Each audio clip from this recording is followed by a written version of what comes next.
Hello, everybody. Welcome to Geeks and Grounds, a monthly game club and weekly podcast where we play games and brew good conversations together. I'm your host, Jenny Wyndham. Joel is out right now, but he will be back in just a second because we have a special pre-recorded interview for today. It's been a minute since we've done a developer conversation, and I am so excited to share that today's podcast is none other than a conversation between us and the wonderful folks from Out of the Blue Games. Joel and I were joined by Tatiana, the producer and marketing manager, Eduardo, the composer and audio designer, and Alfredo, the writer and narrative designer. And we get into it. We talk about inspirations for the game, what they hope players get out of playing American Arcadia, and we go into the level of detail that was put into the hit single, Don't Be a Fool. So, we will both be back next week, finishing out our deep dive conversation on American Arcadia as a whole. We will go into the major twists and turns and the, I think, kind of controversial but really good ending to American Arcadia. Good for conversation. I think depending on your opinion, you may not be happy with it. And I'm excited to hear from you and also to share whether or not we agree. So definitely listen in next week for that finale. Also, as it's almost May, I wanted to quickly introduce the game that we're going to be playing next month as a community. This was a community voted title. I'm really looking forward to getting into it because it's a game that I have never played, even though I know it's one of those cult indie classics. So we are going to be getting into the vast ruins and mysterious wonders of Hyper Light Drifter. So be sure to pick that up. It's on Steam. It's on iOS, PlayStation, Xbox, and Switch. You can find it pretty much anywhere you play games, and get ready to discuss it for the month of May. And with that, the housekeeping is taken care of. It is time to listen in to our conversation with the developers who made American Arcadia. I hope you enjoy. We have Tatiana, Alfredo, and Eduardo. We're really excited to chat with you today. How are you feeling? Cool. Hi. Awesome. Yeah, we're really excited. Thank you for bringing us here to talk to you. Yeah, the game has been just rich fodder for conversation this month. And so getting the chance to really dig into conversation with you and dig into your minds and figure out some of the just inspiration and your goals when making the game is something we've been very excited for. So we wanted to kick off with a question. Any of you can take it, all of you can take it, but we wanted to get an idea of, in your words, what is American Arcadia to you? Okay. American Arcadia is the story of an ordinary man that lives in a city that is called Arcadia, and it's a retro-futuristic city set in the 70s. And Trevor lives very happy there. But what he doesn't know is that he's being recorded live 24/7 because he is part of a TV show called American Arcadia, where every citizen in this city is being recorded. So there is another character, Angela, that is working for the show. She is really disgusted about this. It's like, um, why they are doing this to people? And when she discovers that the least popular people is removed from the show, and by remove we mean they are killing people, she's super angry and tries to save people. So Trevor is the next on the list, and she is trying to save Trevor from that. And I also think Yeah. that probably American Arcadia is just a celebration of privacy in terms of, we're living in a world right now with everything has to be, public, and you have to let Mm. everybody know how you feel, and what do you think of anything, and what your feelings are about any topic, and even, try to sell yourself as a product, this kind of personal branding and all that. And this is a game that really, tries to make you think about the branding thing, and the exposure of your life, which is something that right now is happening quite a lot. Yeah, we kind of have that exact idea of how timely this game feels. It feels like there's so much happening in the world today that we see elements of throughout this game. I'm wondering, just in general, as you kind of look around the world and society, what are some of the things that kind of informed the game as you were developing it and some of these ideas? Yeah, we take a lot of references from movies like the Truman Show. I think is the main reference, Mm, and we wanted to make it more actual, like more in the what is happening today.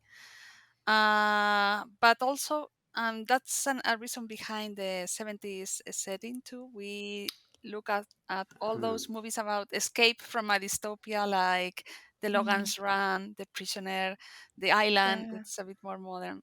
So that was something that was behind this game when we started thinking about the setting and the ideas.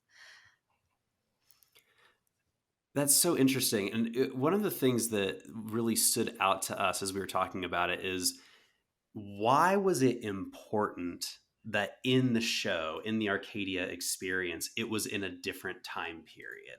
What were some of the reasons that you're like, you know what, it needs to feel like the 70s during the show? Why was that an important element of this experience? Well, I think that first of all, some of the team members were born in the 70s. I think that both Eduardo and Tatiana were we were born in the 70s. Yep. So I'm not. I was, despite looking way older than them. I was born in the 80s. So, but the early 80s. Basically, that there's an era that a lot of the team knows really well. And then the other Mm, reason was especially to create this kind of uh, utopia Mm, or a really idealistic view of how the future, when you look at the drawings of artists in the 60s, when they imagined the future was this kind of crazy thing with with like the Jetsons, that kind of vibe. And we mm, really wanted to try to bring that kind of and that's also the name of the game, the mm, Arcadia thing, the idyllic city, bringing that into mm. into a concept. And that's why we took the kind of 70s vibe into that game. Yeah, I think and what is Alfred is saying also about this ideal city. One of the main references for the city of Arcadia is Epcot. That was Yeah. a project oh, from Walt Disney. Walt It was Disney. his Hmm. idea of the city of the future. So that's why Arcadia has this feel of a theme park. Like everything is super clean, every tree is trimmed perfectly, and everything is like designed. There's nothing ugly, nothing dirty in Arcadia, and that also was why. And it's also Yeah. something that resonates with the whole reality show thing. It's like if you think of Big Brother or Love Island or whatever, it's like they live in super expensive houses, and this kind of pleasure island, that thing that they have. But then you know actually it's pretty rotten in the in the inside. So that's something that we really wanted to uh-huh. explore. Is like, this looks good, but it's hollow, and it's not like Mm. good hollow in terms of Disneyland. Is just really something that feels kind of off.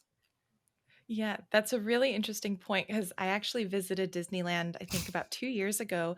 And it was really weird because we were looking around and there was a moment where we were like, there's no bugs here, there's no Hmm. spider webs. And that was such a weird detail where we were like, that's something that you would expect to see just like in places, Yeah, especially really the natural enchanted forest. And it was just like, there's no spider webs and everything is almost too pristine. yeah. It The gives that set. that that kind of almost like a dystopian feel. It's like a Hmm. really, it looks like a believable place, but it's also super fake. And that, but if you only have experienced that, if you never lived Disneyland, you would think that that's how life is. There are no bugs. Somebody has taken care of that. So that's something that we also wanted to bring into the whole concept of the game. Yeah. I'm curious about the audio because visually there's a lot for people to reference, but you've done some really interesting things, I think, with the musical references and some of the audio cues. I mean, it's a very big narrative point with the audio specifically, but I'm curious, how did you create some of that nostalgia and some of that dissonance with the sound of the game? Well, it was um, it was difficult because it has reference from the 17th and from the near future or dystopian future. So I need to talking with Alfredo, all the reference about what is the sound of that kind of technology, that kind of places. The music, the jingle, because that's Mhm. it's a very important Hmm. uh, audio element in the story and in the game. And it was a little difficult for me to make the sound because of I didn't know in sometimes when I increased in the technology technology, if I need to go in um, futuristic sound or a 70s Mm. sound. So it was all the time, no more futuristic, no Yeah. more retro, more futuristic, no. It was Mm. a little headache, but anyway, I'm very proud of the result. Yeah, Yeah. actually, about what Eduardo is saying is like we had uh sounds that come, because basically we're playing with the idea of you're watching an image and then you get out of that image and you're in another world, and then we do that a couple times, and it's like, okay, but this, now that sound that you were hearing from inside, you have to hear it from outside the TV, and you have to apply a filter, but now it's a PA system, but now it's a modern PA system, but now it's a 70s PA system. Yeah, So we had like a thousand Oh. yeah, all the filters, and I sound of the voices. Yeah, yeah. all the voices of the game are recorded right now, but the sevens, we use a lot of filters Mhm. with an earpiece, Earpiece, with um, altavoz, loudspeakers, the loudspeakers. PA. Mm. Well, a lot of filters. Man, I hadn't Incredible even thought attention to about that. yeah. Like you're totally right because you're constantly our audience has been playing this game for a few weeks now. You're constantly jumping between these different perspectives and hearing voices from different sources, and it all felt so seamless to me that until you just now talked about having to apply those filters, I don't know that I realized it. Yeah. But it's like, man, yeah, if one of those cues had been wrong, it would have been Yeah, noticeable. So yeah, we have a lot of, of cues run at the beginning, and this is the sound of the voice with no filter off or an earpiece. We need to introduce a little reverb because you are Mm, in a place where it's a big place and something like that. That it has a lot of details. mm. Mhm. Yeah, and I think with audio and design is something that when it's good, you don't notice about it, Yeah, but when it's bad, I was just thinking the same. yeah. It's like if it's that's a really bad. compliment that wasn't Mm. noticed because that means it Yes. was seamless yeah. and done When so nobody well. says about nothing about the audio is okay. And that's only the audio part, because on the music side, that Mm. was also, Eduardo did something amazing with he is super talented musician, and he did something with leitmotifs, and actually the jingle is heard, I don't know in how Everywhere. many, everywhere. It's Yes. just the Arcadia theme has the Mm. ding ding ding ding. Hmm. Yeah, The Angela's theme is the negative. I know you can talk probably more about yeah, that. Yeah. yeah. The jingle and the theme of Angelas is the same melody, but backwards. No, backwards. No.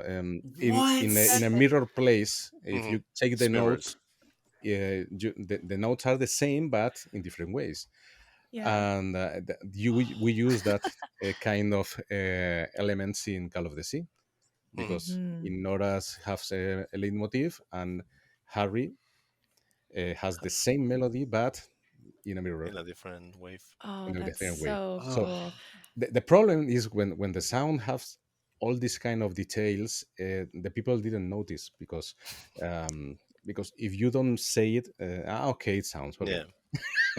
Well, it's and Maybe. it sounds curious. okay. Okay, don't talk about it. I think there's an element though, because you leave these breadcrumbs throughout the game that I think encourage players to wonder because I felt this mm. we've talked about it on a couple of episodes actually as we deep dive into the game where I think one of the early chapters has like the chord progression or the notes from that that sort of jingle theme. And so I went online and I was like, let me play these notes.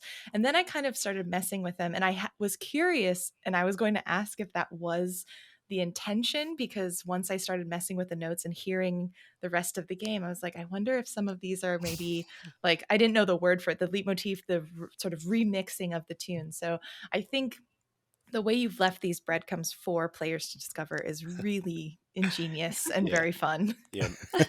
Thank you. Music was Thanks. also, was a challenge in terms of we also needed the song. We just wrote a song Mm. and recorded, and Eduardo wrote it, and we just recorded with an orchestra and with a super talented Oh, singer who is Kira da Costa, Get out of there. and because we needed a song who sounded like a 70s, but we needed specific words to make sure that Angela plays that song. mm, So we have to, rewrite that song. We were first of all we were thinking about using commercial songs, but it was impossible to find a matching, something that really Mm. matched. But so it's like, how am I going to say, you just need a change of plans, a brand new start? It's like, oh, so we just kind of made that this thing about oh, your girlfriend is cheating on you, and so we kind of tried to, put everything Hmm. together, and then of course his composing was amazing, and it was super interesting And the to Hmm. lyrics, the lyrics are an important part of the game. So yeah. it are not Hmm. just simple lyrics. It's integrated in the game. So you need to listen The "Don't carefully. be a fool" thing, and Yeah, Yeah. and Yeah, I think I, we love in our games having a lot of details. Like you a have lot. a surface that is like the game you play, but you start scratching and you see things and you see more things, and because these are the things that we love when we play, so we put layers and layers and layers of things so you can discover that connect things, and I'm sure there are many things that people haven't discovered yet. They are there, and I'm happy if someone finds them and makes a connection. And also, Yeah. it's super nice to see the theories of the players when we read them mm, online.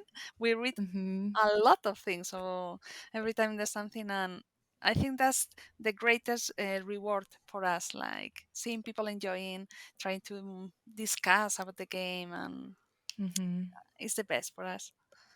Yeah, speaking of layers, because I think the two characters of Trevor and Angela are really interesting because they are quite multifaceted, and I think there are aspects of their personality that you layer in without explicitly telling the player in some really fun ways. So I'm really curious, just how how did the personalities and in even the look and sort of the feel of these characters come to be, like between Trevor and Angela in particular?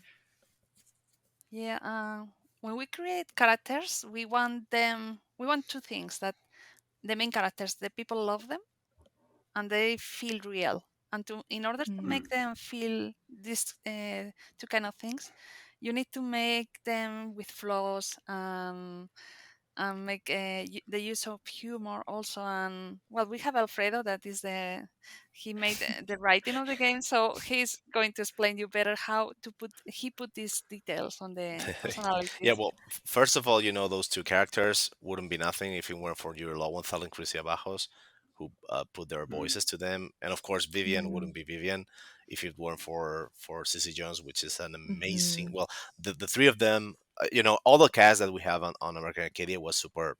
Was Yeah. They were yeah, top perfect. notch actors, Yeah, super versatile guys. I mean, it was a pleasure to work with them. We also worked with Tara Platt, who's a really talented actress too, Reggie Davis, and of course some other actors and Christopher Swindle and Ellen Mesa, and this amazing cast allow us to really when I'm writing something, I'm just thinking about how is we knew that Yuri was going to be Trevor, so it's like how is Trevor going to say this, and I Mm. know he's going to the whole attitude of Trevor is actually I wouldn't say that it's based on Yuri because we started writing Trevor before we knew Yuri. We worked with him in Call of the Sea, and it was a charm to work with him, and we wanted to work with him again. But when we were starting thinking about we need to make a boring character interesting, which is kind of a challenge. It's like, Hmm. okay, this guy has, but then it's like we try to convey into this thing about. you may have an interesting life, but you don't have to share that life with anybody else. And it's like what we consider interesting or not interesting might depend. It's like interesting in a reality show means uh, people that get into conflict, people that yell, people that are rude, because Mm. that's what we want to, we want to devour us, and Mhm. that's why we created this character who has that kind of layers. And when you see that, oh, he's a talented piano player, and he's a, he loves things, he loves cars. We try to put those pieces together, and also we try to intertwine that relationship between his character, which is a huge contrast again, Angela against Angela, who's an activist, but also she's like a tech woman, but she's super sloppy and she's a mess. Yeah. And that kind of, if we just wrote a character, it's like, oh, she's an engineer and she's perfect and she's then that, as Tatiana said, if a character doesn't have flaws, it's not likable. Mhm. And we really wanted to make them likable. Mhm. And the same thing with Vivian. It's like, even if you have to, you want to make a character unlikable or dislikable, I don't know how to say that. We have to Yeah. work on that. It's like, and give it some layers and make an interesting villain if Vivian can be considered so. Yeah. Well, it is interesting because there are moments with Vivian where, especially once you see her in sort of that later half of the game, like there's a moment where she's talking to Javert and he's saying, a lot of really wild things, and she tells him to chill. And that was a really interesting moment for me when I was watching Vivian. The whole time I'm just like, Vivian is the villain. I don't like Vivian. And then you see that and you're just like, interesting. I still don't support her, but there's a layer to her here that I'm seeing that is genuine because she's not talking to me. She's talking to someone in a Hmm. more private conversation. So really Something's fun. going on here. Yeah, which we actually talked about this. We love the way that we get to overhear and eavesdrop a lot in this game. Like that is some of our favorite just dialogue, lore drops, world building. It's just so much fun as we're crawling through vents and eavesdropping, especially with Angela. Mustache Man. The we were talking about this in our last episode. The overhearing the security guards talking like justice for Dan and capturing Mustache Man. Like I was dying laughing. That was So There's so also good. funny. something, I might get into a little bit of spoiler here, so That's I'll just okay. Yeah. there's a really quick thing when it's like they're those two guys are talking, and one says, Dan broke a leg, and then it's like the other guy says, hey, that's kind of funny. It's like, the break a leg with something that actors say, and it's like, man, that's not funny, but if you play the game again, it's like, oh, of course they're laughing at it because everybody is an actor here. So that's something that, that kind of tiny bit Yeah. thing, we wanted to give it a like a really tiny thing. So Again, the Every time we layers. have one of these conversations, there's like something that someone brings up that's like, of course, and I totally missed it, and you've just blown my mind. Like, So good. oh, that's brilliant. It's interesting because one of the things we noticed is we talked this a bit with the audio changes Mhm. throughout, but you have incorporated so many different forms of media and Yeah. storytelling in order to tell one seamless story. So we listed some of these out, like corporate training videos, commercials, flashbacks, the documentary cutscenes, interviews, CCTV footage, billboards. And so I guess my question is, when in that creative process did you start realizing we're going to be using all of these elements, and was it challenging to fit them all together so well?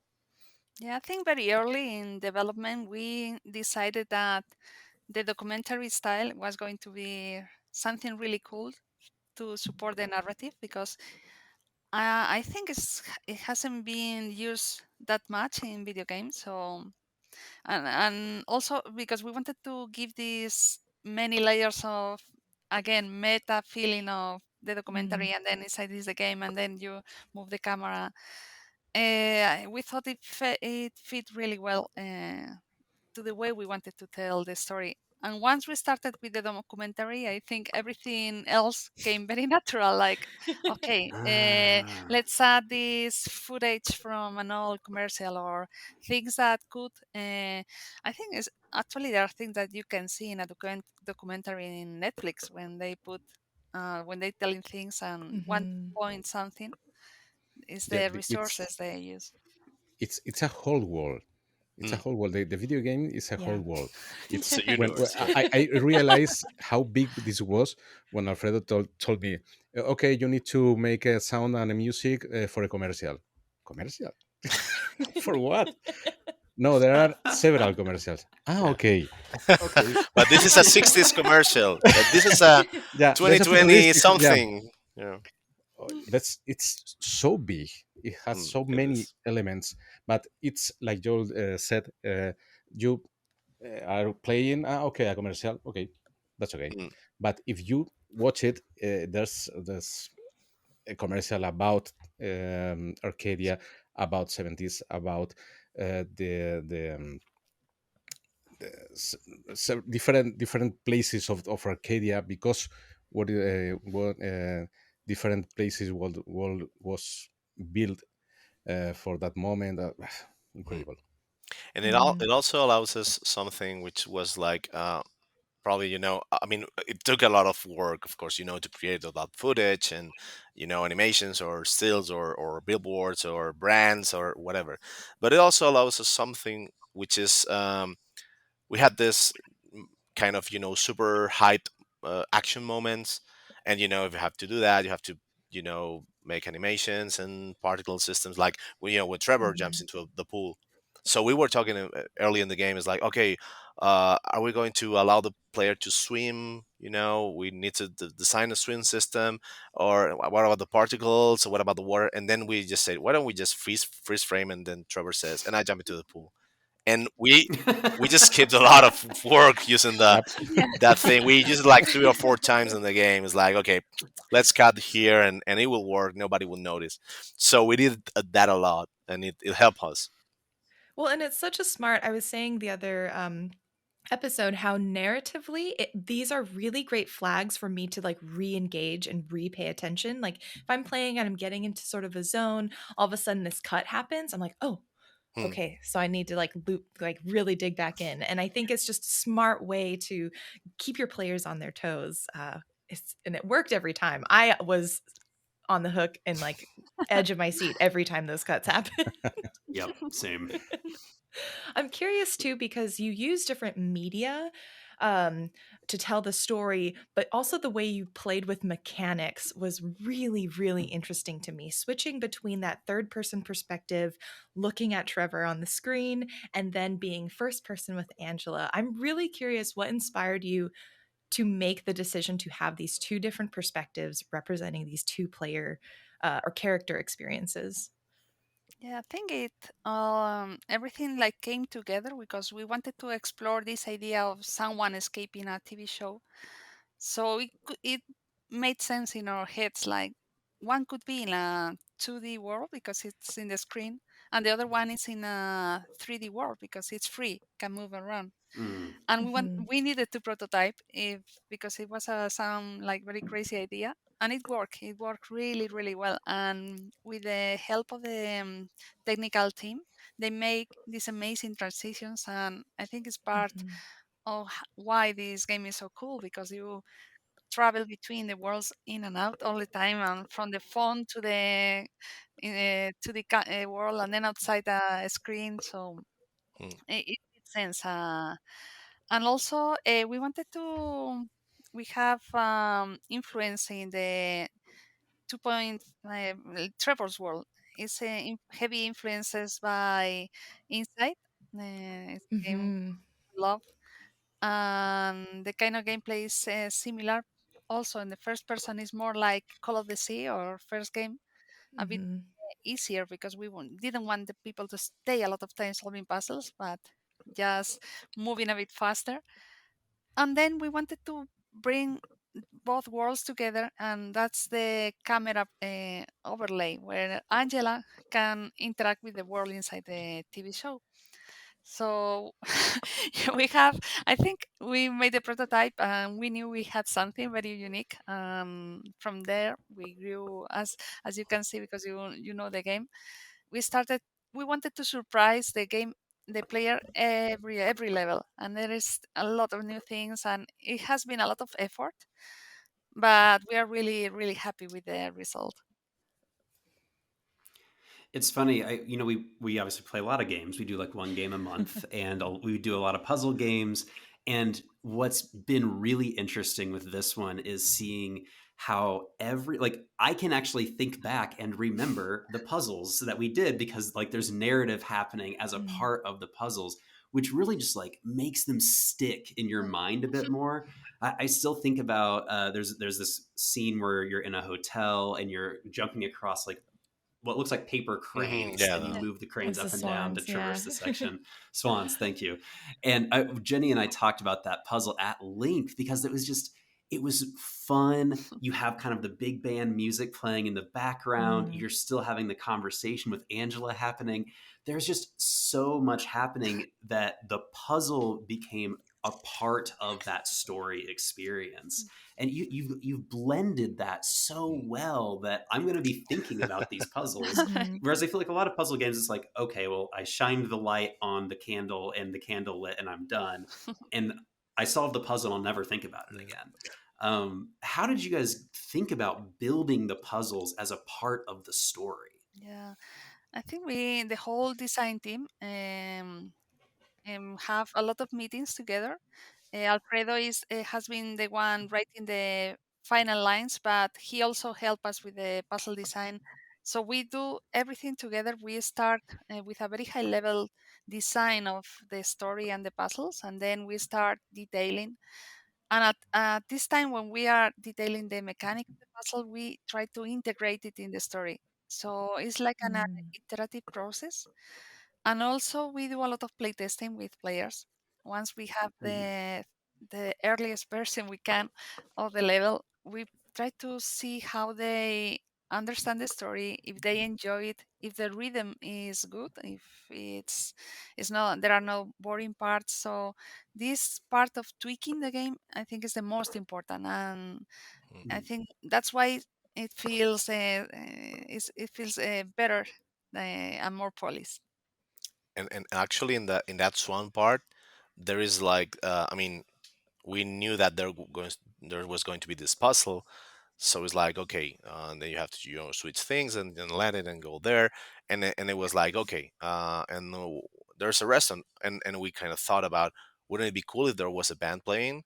Wouldn't it be cool if that band was playing Don't Be a Fool? And then we asked Eduardo, do an instrumental version to of Don't Be a make to Fool. make a band like And a then after he slowly play Don't Be a Fool, and then you kind of we added the dialogues like, I hate this song. So in the end, Was that Eduardo saying yeah, that? well, Yeah, I think Eduardo yeah. was. the, yeah, the, I the really actual song is the thing with the song is that it's super catchy, and it sticks into your head, because Mhm. we have listened to that song for I don't know how many times when I mean in making a it different ways. in different ways, and there's all, and at the end we just try to get that feeling throughout the whole game.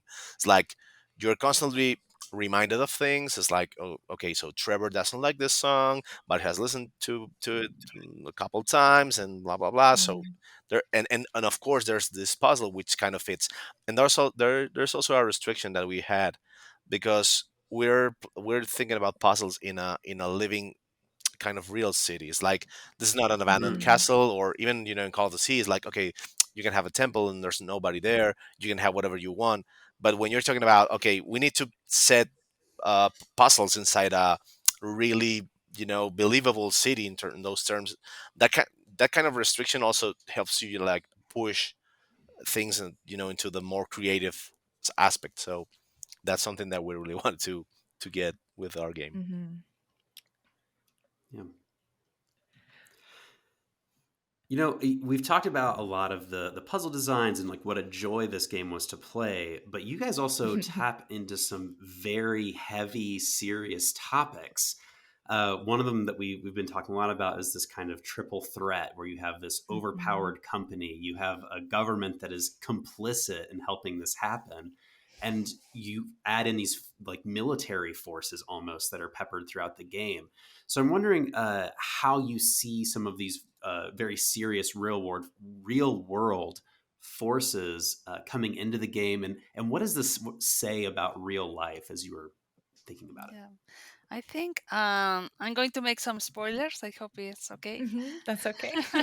Yeah. So when we were watching the people playing on Twitch the game, there was this moment that it was really funny because when there is a fake tweet on inside the game Hmm. and everybody's commenting, but at the very end when Vivian says we're not the villains, there is not an evil corporation, it's you the people watching, we're making this because you watch it. And I remember the chat in Twitch was like, "Oh no!" like the We're the it's villains. like, "It's true, we're the villains." It was like something very strong, like make people question if the content that we consume is making this world a better place or Mm. or not, because that's part of the questions we want the people to ask themselves. Actually, when we were talking about the Truman Show, is like the Truman Show was I think it was 1999, I think, or something like that, 1997. Somewhere in there. Yeah. Hmm. Um, and think about how the world was back then. It was, we didn't have Big Brother, we didn't have social media, and now there are like 1,000 Trumans out there. They might have a different name, or or so the thing was how is like how could this happen? The thing is actually happening. The game also has this kind of Black Mirror vibe in terms of Hmm. Mm. a kind of dark but believable setting. That's why we didn't want it to go super futuristic in the we really wanted to make it like the present, because it's something that would actually Yep. happen. And you Hmm. can see that and there's a lot, something that sadly happens a lot in social media, or at least when you talk about YouTubers or streamers. There are people like really putting their lives in danger, or selling their lives, or ruining their lives just for the sake of views and likes. And that society, that's really a really sick um, place to be, and that's the place that we are in right now. So Mm. Yeah, I think especially as someone who is a content creator who does stream and post, I think about that quite a bit in terms of like what levels of access do I yeah, provide to people into my life? What levels do I keep to myself? I think that's why the section where Trevor was playing the piano was exceptionally moving to me, because there was that moment of this was one thing that was his and his alone, and it was beautiful. mm, And yeah, I think there's this element of, as viewers, and I think that was one of the goals with Geeks and Grounds, as players of games, as consumers of media, what are we doing to make sure, you don't, we all want fast food every once in a while, it's yeah. okay to do that, Mm. but how are we doing so intentionally, and knowing what are the longer reaching consequences of Mhm. what happens when we continue to engage with this kind of media. And there's also the other effect of audience who think that just because they watch you, they know you. And it happens to a lot of Mhm. Mm. content creators that, super popular content creators that think, nobody actually Mhm. knows me. I mean, some people know me, but there has this, this kind of close aspect of a selected, people. It's like you can have like, it's like when you had, when Facebook was a thing, and it's like I have 2,000 friends. Nobody has 2,000 friends. Nobody has that. Oh, so real. I think we would get a lot of backlash if we didn't ask you this Mhm. question. It's been a hot topic for us as we've been recording, and also in the chat for us. This idea of, if you could move to Arcadia, knowing all that it comes with, would you? And it feels like the answer should be no, never. Like I wouldn't even think about it. But I think, especially considering how close it is to where we are today, it's Mhm. kind of a hard question to answer. And so I'm going to put it to you. Mhm. Would you consider living in American Arcadia? And is that a hard question to answer for you? Mm. I I think think I think we are living. I think we are living in a way in American Arcadia right now, Mm. because Mhm. when yeah. you upload a video, photo, something like that, and the people can write you without knowing you, and tell you wherever the people want. no filter, no consequences. I think we are living in a way in Arcadia. I think. Yeah. Oof. I mean, the thing is that I wouldn't, I wouldn't say no. I mean, I probably would not like to live there, but 70s thing, um, Yeah, everything's that neat. part I mean, it's okay. It's yeah, pretty I cool. mean, It's very cool. it's like if you ask me, would you live in Disneyland? That would be a hard question for me. Hmm. Even though it's fake, I like that fake. Maybe I will get tired of that fakeness. I don't know. I don't like the part of of your life being broadcast. But other than Mm. that, I don't know. Yeah. Yeah, on my side, I don't think I would leave that because I mean I don't want. Lately, I'm disconnecting from every social network. I'm used Mm. more Mm, to. I use only for job, and not yeah, me for too. my things. Like I take pictures, and I Yeah. used to upload every picture of my travels. Now I just enjoy it, and I keep it as a memory because I'm realizing I I have a lot of travels that I only saw it through a screen of my phone. Yeah. I'm not enjoying the view or enjoying the moment. So it, Mm. and that's why I think I would not live in Arcadia. I would just I want to Mm. do things for myself and be dumb and do the things I love and share a specific small part of my life, like my games, are my part, Hmm. my form of expression. But Yeah. the rest is for That's a good myself point. and my Yeah. friends. Oh, that's great. Yeah, I like that distinction. And I hadn't really thought about it until you said it, where there's a difference between like sharing your art, sharing something that you've created with the intention of someone to get something out of it, versus just sort of scattershot, like sharing Mm. everything about your life, Mm. which I think is a nice way to start winding down the conversation. I'm really curious, and this can be different for each of you.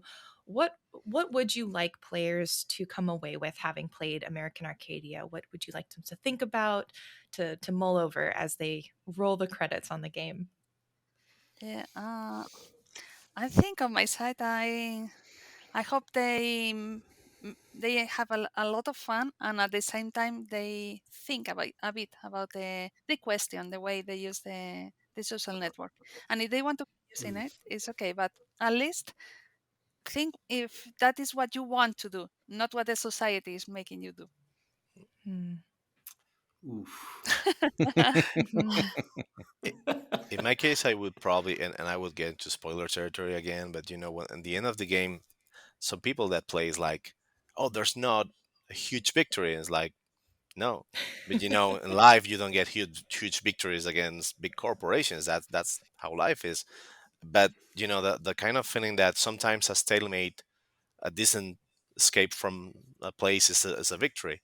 That kind of lesson, I think, is the most valuable to me. It's like Mm. the overall thing that we keep during our game is that Trevor always keeps his integrity during the whole game. I mean, it's Mm, like, okay, I can be boring, I can be whatever I want. It's like what at the end when he's going to press the button, he says that line is like, I have no friends and I have a boring life. Nobody cares about that. So it's like, and he just heard about those words, but he still maintains his integrity and keeps fighting the system in his way, of course.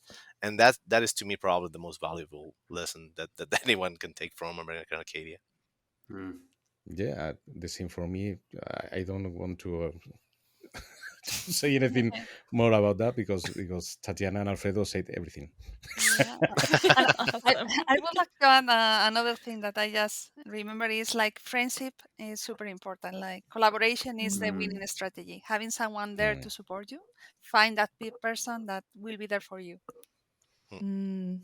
We So have we great. also have and this is also like a really small Easter egg, but in Angela's house there's a book called The Evolution of Cooperation by Robert Axelrod. That's a real book, and it talks about how the human race has evolved through cooperation. And Oh. it's super interesting, interesting book, using game theory, and it's super interesting. And we wanted to give that kind of super tiny nod to how important cooperation between individuals is.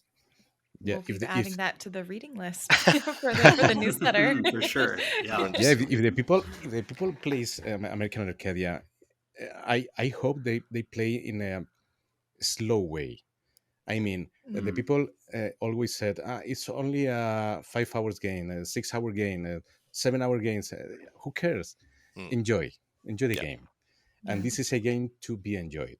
yeah, that's a good one too. I love Yeah. it. that's very good. And before we finish up, I was wondering if you could share where folks can find you, how to keep up with any future projects that y'all are making, because I know we definitely want to do that. So if you'd like to share where folks can find you, that'd be awesome.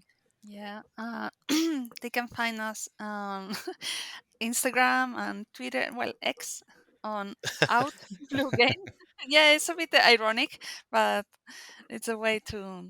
So it's Out Blue Games. I can send it right reading to you later if you. Awesome.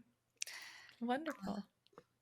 And we've also we just announced a game a few days ago, which is like it's a branching narrative game about a mass vigilante, which is like something that we really wanted to get into. It's a totally different thing because something that we really want to make as creators is that Call of the Sea has nothing to do with American Arcadia, and the Mm, Vigilante Diaries has nothing to do with Call of the Sea or American Arcadia. We just constantly switch and we try to explore. So Mm-hmm. if you can just look that the Vigilante Diaries and Steam and Wishlist and just take a look at the trailer. That will be great. awesome. Yeah, we'll be sure to link it, everyone who's listening, in the description. So check that out, wishlist it if it intrigues you. And a huge thank you to all of you for coming, sharing all of these stories and insights on your game. It's been a joy to play. And we cannot wait to finish up the discussion with the community at the end of this month. Awesome. So Thank you thank so you so Thank much. you, much. It's been a everyone. pleasure. Wonderful. Thank you for joining us today. Again, if you're wanting to stay in the loop with Out of the Blue Games, follow them on Twitter and Instagram at OutBlueGames. And you can check out their previous title, Call of the Sea, if you're digging American Arcadia. And Wishlist, check out in Wishlist their next game, The Vigilante Diaries. It's available to look at on Steam. There currently isn't a demo or anything playable or a release date. They just announced it. So if it looks up your alley, give it a wish list because then that'll keep you in the loop of what's going on with the title and any progression that they might have or any updates. What I really love, and they mentioned this in our conversation, is that each game is vastly different from one another. So I'm excited to see what they get into with the Vigilante Diaries. Again, if you're wanting to join the conversation next month, you can always listen in to the podcast. We're playing Hyperlight Drifter, and if you maybe don't have time to play it but still want to listen to what kind of themes, what it brings up for us, that's always a welcome way to be a part of the club. But if you'd like to get your hands on the game, add your thoughts to the conversation, please do. You can find everything you need at geeksandgrounds.com. Sign up for the weekly newsletter there. You can join the Discord. The Discord link is there. And really anything you need to be a part of the club in whatever capacity you're able, that'll be available for you. So playing Hyperlight Drifter for the month of May, find us at geeksandgrounds.com. And that is it for this week. If you want to escape the dome, I'll say grab a cup of coffee, grab a friend, and don't be a fool, because we're going to go to the Spire and press that big red button and see if we can take down American Arcadia. I'll see you next week. Bye!